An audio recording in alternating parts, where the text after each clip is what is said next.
गोकर्ण पंडितो ज्ञानी धुंधुकारी महाकला।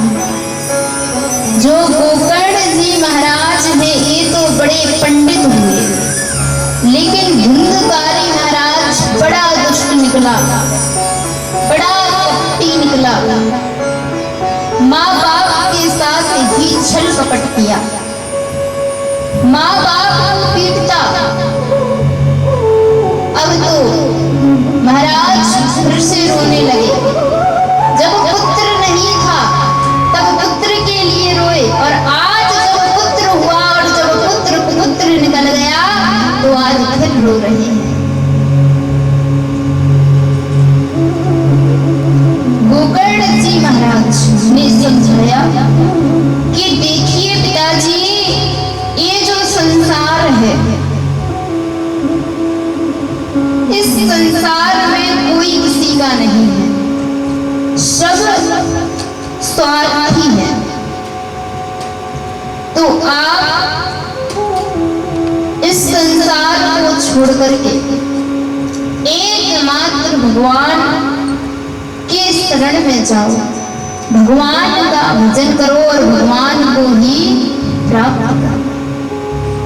यही एकमात्र दुख निवृत्ति का साधन है, इससे आपका दुख दूर हो जाए। क्योंकि जो भगवान की शरण में है उसके जीवन में कोई दुख नहीं है, उसे इस संसार की माया नहीं सताती है। संसार की माया, संसार के लोग, चाहे वो पुत्र हो चाहे पुत्री हो, चाहे महाराज पति हो चाहे स्त्री हो,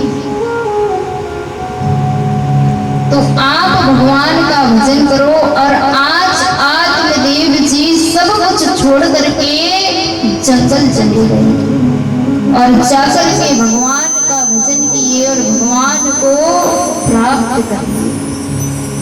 इधर पिता के जाते ही धुंधुकारी माँ को पीटने लगा। अब महाराज जब तक पिताजी हैं घर में तब तक तो माँ की बड़ी इज्जत रहती है घर में, लेकिन अगर पिता चले जाएं तो फिर कोई इज्जत नहीं रह जाती। और फिर महाराज पुत्र जब इतना दुष्ट हो तो अपनी माँ को खूब पीटता।